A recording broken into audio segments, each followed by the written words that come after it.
Excelsior, true believers! You are about to embark upon a journey, a trip to the 70s and 80s when mighty Marvel Comics ruled over all.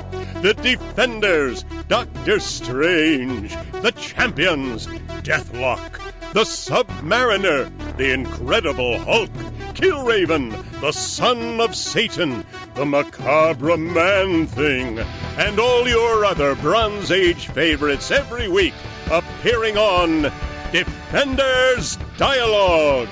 Now here are your guides, Christopher Golden and Brian Keene. Excelsior, true believers. Excelsior indeed, Chris Golden. Good to be back with you for another episode of Defenders Dialogue. You know, Brian, this is going to be, I think, similar to our most recent episode. Although this week we're covering issues 1 and 2 of the Man-Thing. And we should start by pointing out that issue number 1 was not ever intended to be the first issue of anything. The Man-Thing strip that we were covering previously was in Marvel's Adventure into Fear title. And it did well enough that they promoted the Man-Thing into his own title and then put Morbius into Adventure into Fear. The trouble with that, of course, is that if you picked up the Man-Thing number 1 off of the spinner rack in the 70s, you would have had no idea what the hell is going on. Oh, yeah. And Gerber doesn't really pause to explain it to the reader either. I tell you, I love this issue. This issue is Gerber at his most acid trip level. But yeah, it's not reader friendly for new readers. You know, well, Jim Shute. I'm sorry, go ahead. No, I was going to say, and we get into this thing again where you and I are so often in agreement, but there are times when the reasons you love a thing are the reasons I really don't like a thing. and we're here again in that, like, if it were just me, I would sum up this first issue in about 3 minutes. Well, we do have to mention the cover. One of my favorite Bronze Age covers by Frank Bruner. And yeah, the team is the same as it was in Adventure into Fear. Steve Gerber writing, Val Merrick on the art, Sal Trapani on inks. And we open where we left off, the F.A. Schist construction camp on the edge of the swamp. And Thog, the Nether Spawn's demons, are battling not only the construction workers, but the Man-Thing, Howard the Duck, and Korak the Barbarian. Because why not? I also want to point out that the guys who work at F.A. Schist construction site, are still employed there. And I feel like it must have been a real recession going on within the Marvel universe at the time. Because if there were other jobs available, no one would continue to work at this one. It's definitely not a union shop. I mean, it's worse than working at the Daily Bugle. You know what I'm saying? Like, it's just like, you know, the shit that happens to this place. No, wouldn't you quit your job there? I would. I want to write a short story about a worker who worked on this construction site and then sort of went on the road to try to, you know, get away from all this insanity and what else ensued in Florida at the time. It's just lunacy. But anyway. Well, speaking of lunacy, Korak, you know, as the Man-Thing gets overwhelmed by demons, Korak says, more of them spring forward to attack. Follow me, Duck. We'll follow me, Duck. And Howard says, don't be an idiot, Korak. We can't fight this. So yes, we have our brave but stupid warrior and the wise but ill-tempered Duck. That's right, and they are one of my favorite pairings of 1970s Bronze Age Marvel. You know, behold, Korak, Duck. Korak, he attacks one of the demons. He cuts off his head, cuts off its arm, and he finds out that they're hollow inside, like a doll. But then the demons in true Sam Raimi Evil Dead fashion, those separate severed appendages all reanimate on their own and begin attacking him. Yeah, I'm reading that and I'm just like, there's a Cronenberg element. But yes, the acid trip is real here. Howard notices a worker, a construction worker who's being attacked by a demon and says, "Uh-oh, that poor guy's out for the count. Like it or not, here's where I get involved." Howard the Duck. Now, folks, again, this is a duck with the upper part of a three-piece suit but no pants and a hat, picks up the gun of one of the fallen workers and starts shooting a demon with a gun. This is the part of this story I actually love. Like, if it didn't have all the sort of fantasy elements and the, again, I love fantasy, but it just, I don't know, it's just a weird thing. But Howard the Duck picking up a gun and shooting at demons, I'm totally on board for that. But as Howard finds out, bullets have no effect on these demons. So he ends up riding around on a demon's shoulders trying to beat it. The Man-Thing is also going toe-to-toe with a group of demons. And he basically does a move we've seen in Adventure into Fear. He grabs one of the demons and uses it as a flail against the others.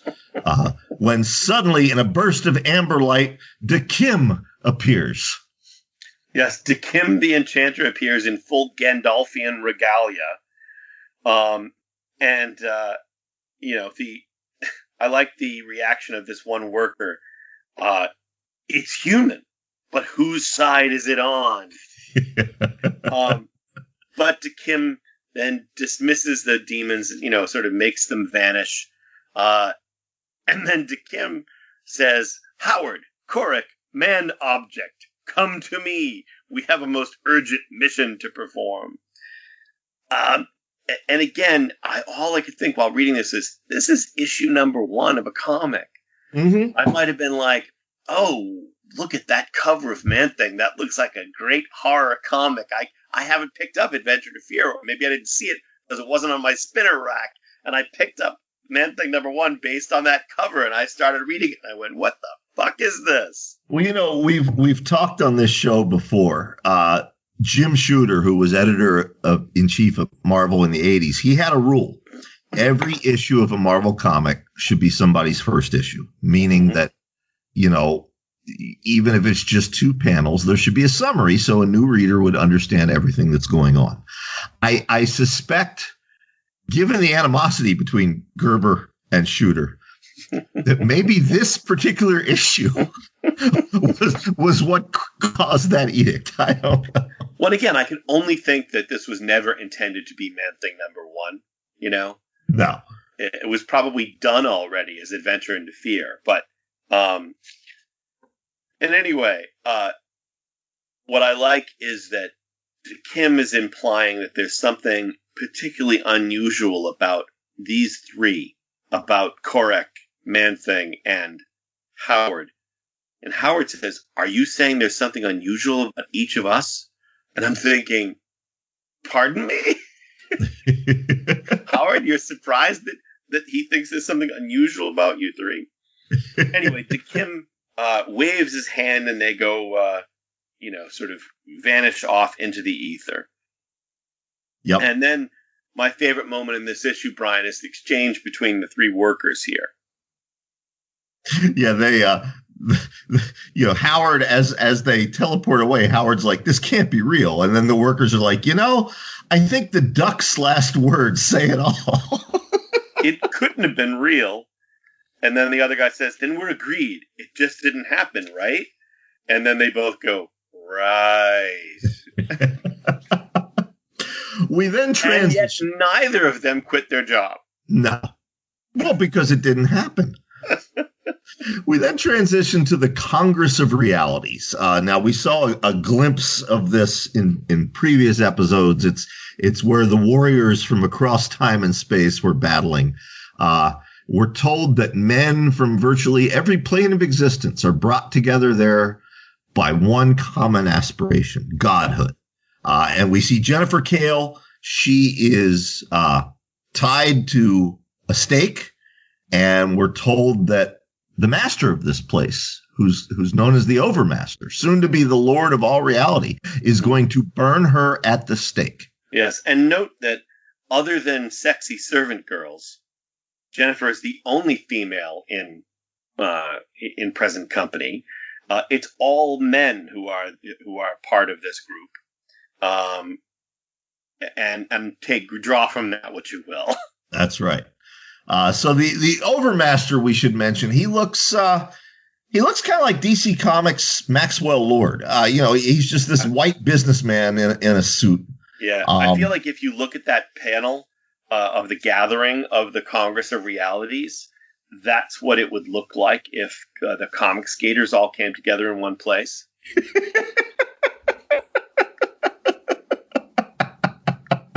I think I see Ethan right there, actually. I think I see what's that jackass that wears the Friday the 13th Resident Evil mask? I can't even remember, the underwear guy or something. I think I see him there too, the character with the diving bell on it.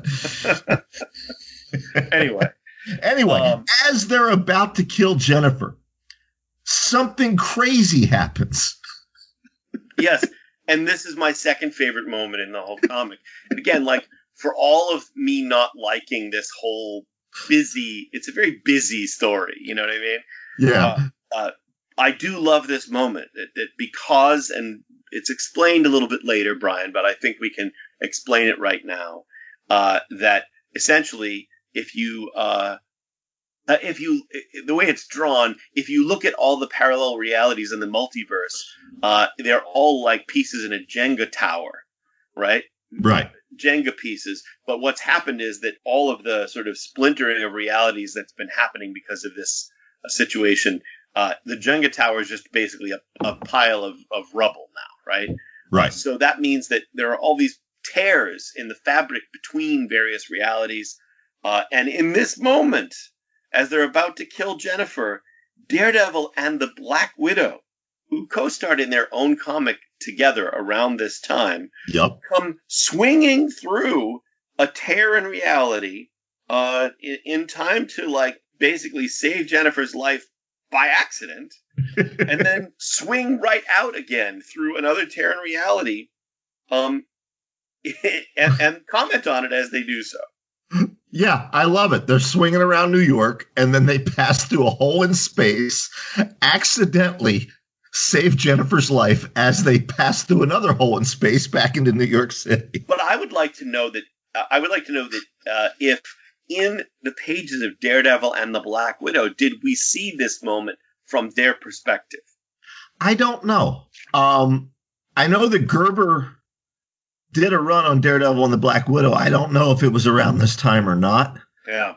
That's something to look into. Yeah. But unfortunately, it appears to us, reader, that Daredevil and Black Widow's impromptu rescue was for naught, because Jennifer begins turning into water and melting. When in reality, DeKim has turned her into water, and she is now leaking into the next reality down, the next dimension below, and reforming into herself. And now the five of them are together: Jennifer, Korik, Man-Thing, Howard, and DeKim. DeKim explains what I explained about the Jenga tower, although it doesn't use my phenomenal Jenga metaphor. And so they leave to save the dimensional bridge, save all of realities from collapsing in on each other. Yeah. We then get this Escher-esque sequence where they're walking through stairways, going through dimensions. DeKim is taking them through this winding sort of thread ribbon path through dimensions to avoid detection by the Congress of Realities. And because DeKim and Man-Thing and Jennifer all have sorceress or magical origins, they're somehow safe and able to go from place to place, but Korik and Howard need to be very careful. Unfortunately, Howard falls to his presumed death. That's right. That's right. And only then does DeKim go, I could have prevented that from happening, so I'm going to create this mystical helmet for Korik. Now, of course, we know that Howard does not die, but he does vanish from these pages for a little while. Yeah, exactly. And I should point out, I think what Gerber was doing here, because at this point he did not know Howard was going to get his own strip. Mm-hmm. I think what he was doing here was setting up some angst, some Bronze Age superhero angst for DeKim, who to this point was sort of one-dimensional, because we get this panel of DeKim thinking to himself, "It was my haste that cost the duck his life. If we succeed, I'll have to live with that truth forever." And we didn't even get to eat him. No duck l'orange.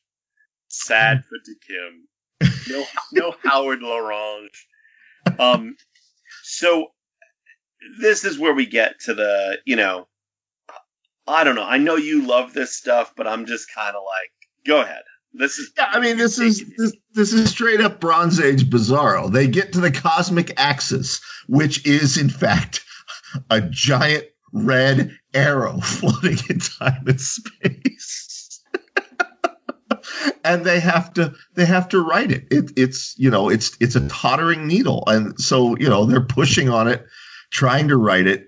And then we get this gorgeous splash page where the people from the Congress of Realities burst through. Yeah. And there's a supposed free-for-all battle, and then they're supposed to be saving the gods of this land. Right. And apparently they win, or at least they defeat these warriors. But we do have to point out, as the warriors go to kill these gods, DeKim says, "To catch them, we would need wings." And then he magically gives all of them wings. And I don't know if I love this panel because we see the Man-Thing with a pair of giant fucking wings, or if I hate this panel because, again, could have given the duck some wings. Yes. Exactly. And Howard with wings would have been great. Yeah. So there are a couple panels of them with wings, and then the wings vanish as they land. And, we find out that the palace was not the castle-looking thing that they thought they were protecting. Correct. We'll see that in a moment, actually. Well, no, I think you're absolutely right. We can sum this up in a few sentences. It turns out the Overmaster is really, you guessed it, Thog the Netherspawn. And the palace is not a palace at all. It's a simple little cottage.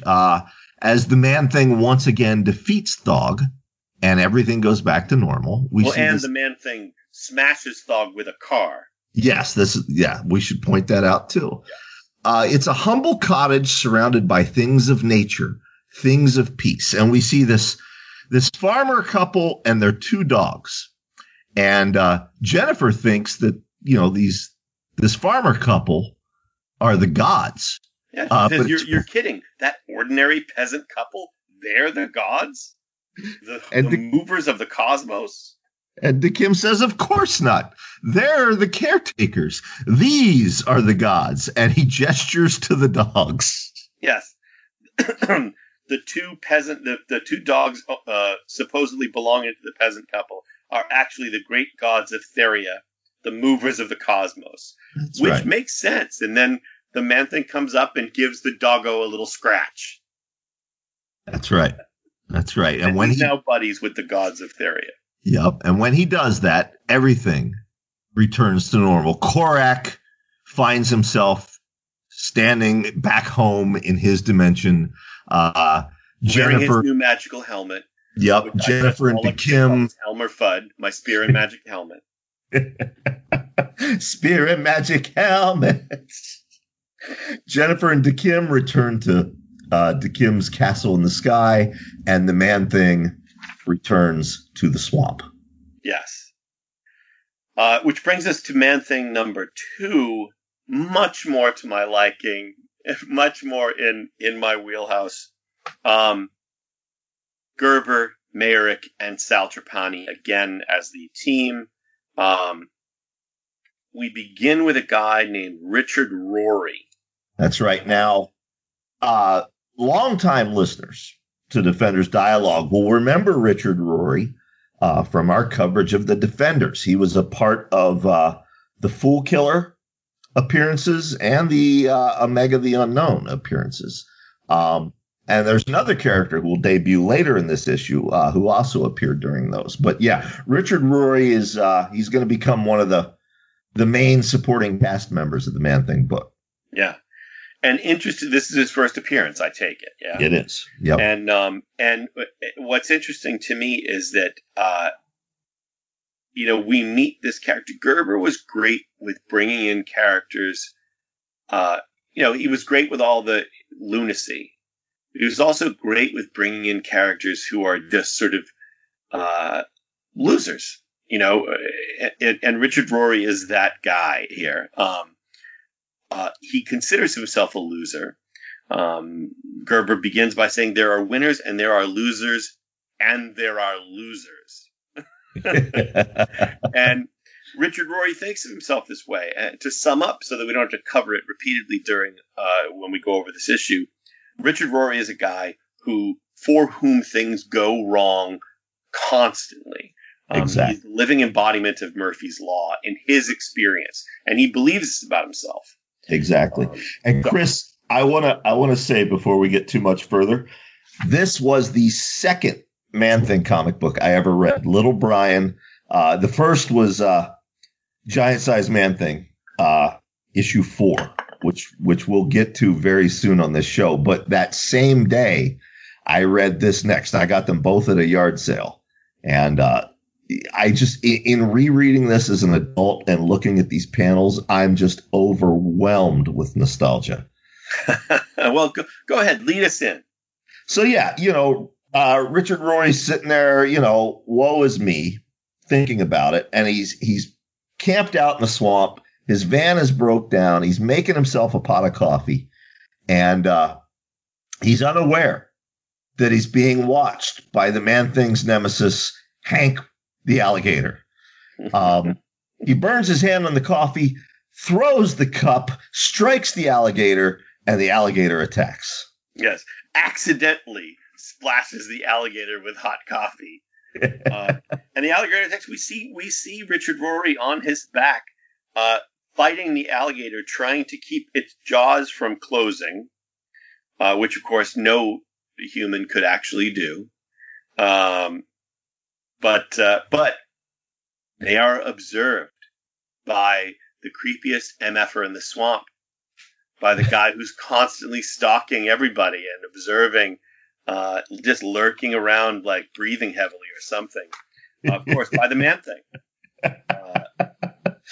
The Man-Thing has had enough of Hank. And Hank Wagner, we know you're listening.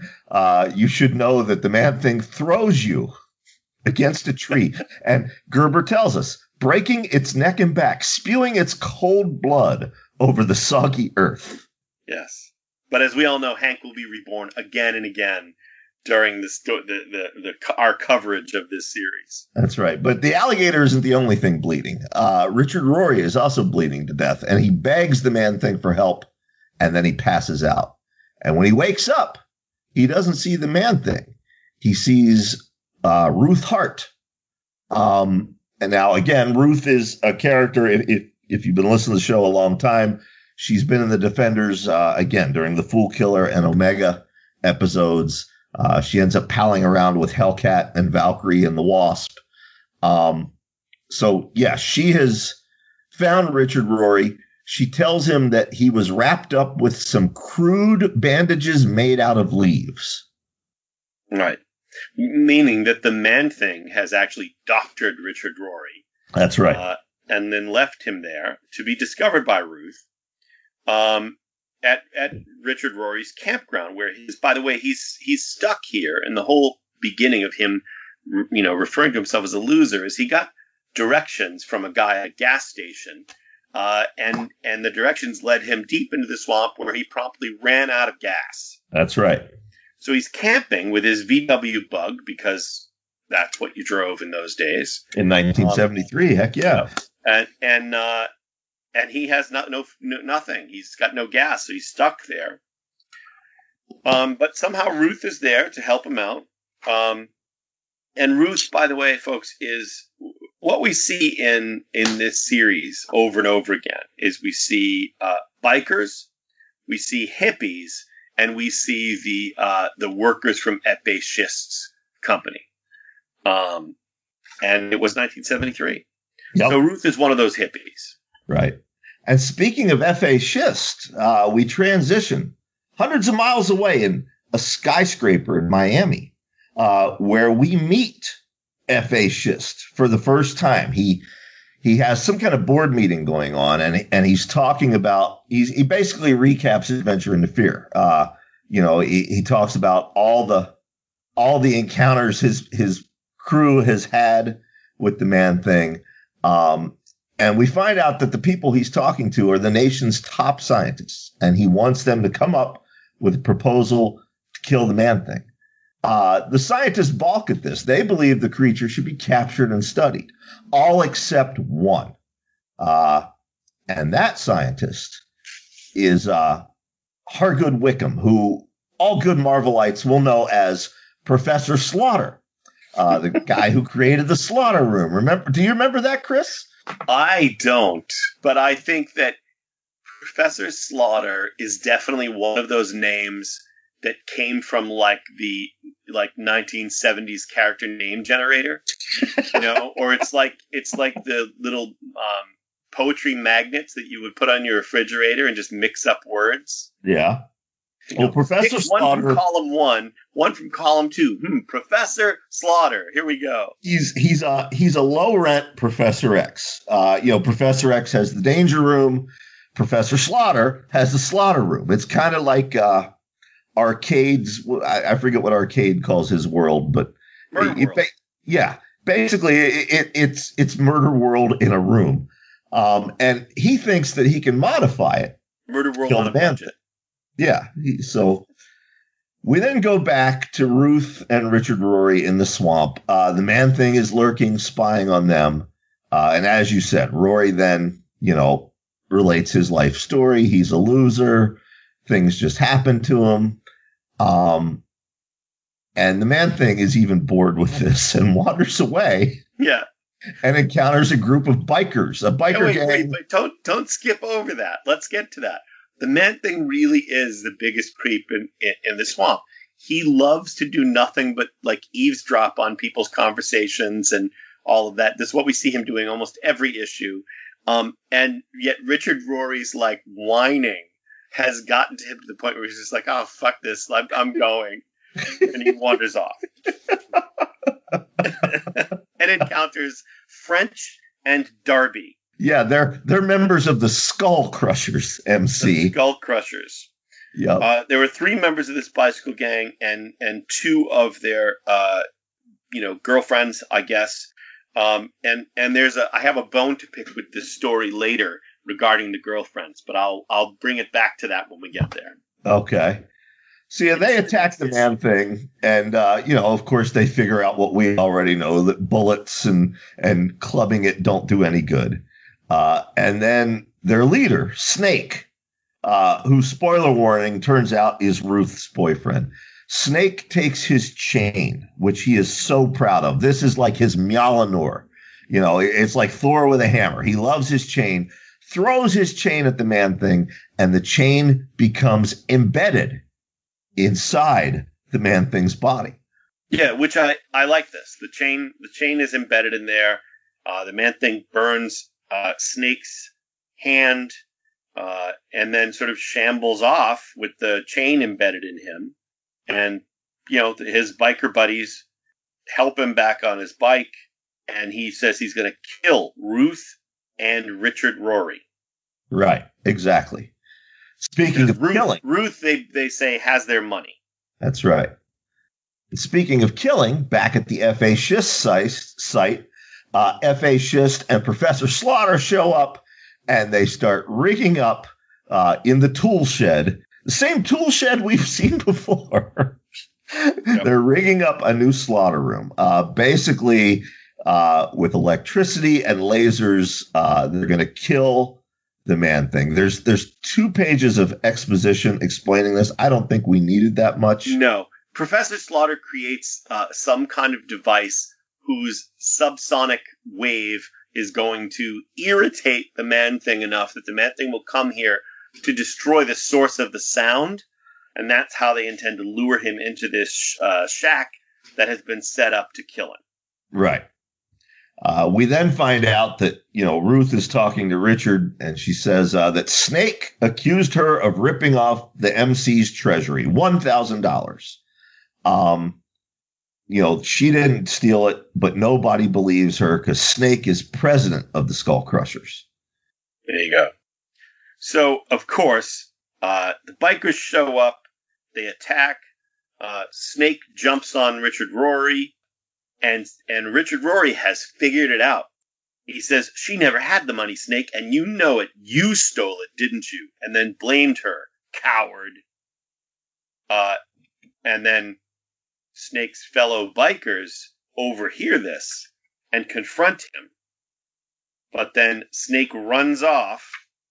That's right. He runs off into the swamp, heading unknowingly toward the F.A. Schist construction site, where the Man-Thing is also heading, drawn by the sounds from the slaughter room.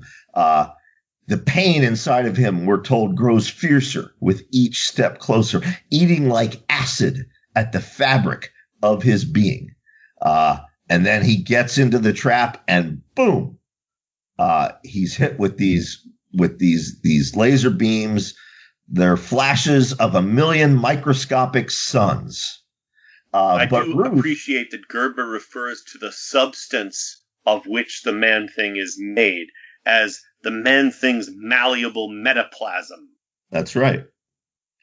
That's like what's Damien Hellstrom's trident made out of? Yes, the nether trident. Trident. Yeah. What is it? Psychometal? Psychometal, yes. Yeah. And now we have the Man-Thing's malleable metaplasm. Right. So Man-Thing's stuck in the trap, but Ruth shows up at the edge of the construction site. She sees the tool shed. She thinks she can rest inside. She runs in, and she sees the Man-Thing caught in the trap. Before she can act, Snake shows up. And then Richard shows up, and they're fighting. And everybody's fighting. And the Man-Thing realizes that the chain is still stuck inside his body. He pulls it out, smashes the lasers, and then what happens, Chris? He's free, Brian. I mean, so I did love that part of the setup of the Man-Thing has the chain still dangling out of him and uses it to destroy the trap that's been laid for him. I also do want to point out, by the way, that Richard Rory gives us an important piece of information when he tackles Snake. That he says, "Enjoy the frolic while you can, Ugly. Your buddies found that stash of heroin under your bike seat." So basically, Snake took the money from the gang and used it to buy himself heroin. Yep. And now the rest of the gang is looking for Snake. But as Snake is about to beat Richard Rory to a pulp while Ruth looks on, the Man-Thing exits the destroyed trap and just casually tosses aside Snake's heavy iron chain, accidentally smashing Snake in the back of the skull with the chain and knocking him out. Oh, it doesn't just knock him out. It kills him. It crushes his skull. Oh, yeah. We then find out F.A. Schist doesn't like the sight of blood. He tells Professor Slaughter, "Get him out of here." Yeah, get us out of here because he's about to puke, basically. Yep. And then Richard Rory's ecstatic. He's dead and I'm not. And it happened by accident. Ruth, do you see what this means? It's over. I'm free for the first time in my life. So he thinks that the way that he has lived in his mind, cursed with bad luck, is now over. That's right. Of course, we'll find out that that's not true. That's not true at all. You know him from Defenders Dialogue, from his appearance in the Defenders, and he will be returning next week. That's right, Chris. The first appearance of the Fool Killer. Yes, the first appearance of the Fool Killer. And again, we'll talk about it in the next episode, but I like the Fool Killer conceptually in the sense of like it's just so weird in classic Gerber fashion. But I want horror stories in the swamp. Like I liked it when it was Jennifer and Andy and Grandpa Joshua and black magic and witchcraft in the swamp. Like that was, all that. All right, yeah. And again, I really liked issue 2, and my preference is very clear at this point. So, but I am enjoying these. I'm looking forward to the next episode where we can discuss the Fool Killer. And I hope some people are reading along because these are definitely vital parts of the 70s Marvel pantheon that I missed. So I'm enjoying it. Well, judging by our numbers, they're listening along. I don't know if they're reading along or not, but they are listening. No. We have impressive numbers. Not information we're going to give out in the air, but of course, if you're interested. If you're interested in advertising, we're happy to share that with you. The way you would do that, if you are interested in sponsoring this show or any of the other shows on the Brian Keene Radio Network, just go to briankeene.com, click podcast/radio, and there you will find all the information you need. Chris, send us home for this week. Excelsior, true believers. I get chills every time you do that. Defenders Dialogue is a production of the Brian Keene Radio Network. You can listen to this episode and all previous episodes for free on Spotify, Apple Podcasts, Stitcher, YouTube, Google Play Music, and wherever else podcasts are available. Defenders Dialogue is written and produced by Brian Keene and Christopher Golden. Our theme music is by Xander Harris. Our engineer is Matt Wilderson. Check out his books on Amazon.com. If you enjoyed this show, you might enjoy our other podcasts, The Horror Show with Brian Keene, Cosmic Shenanigans, and Grindcast. To advertise on Defenders Dialogue, visit briankeene.com and click Podcasts.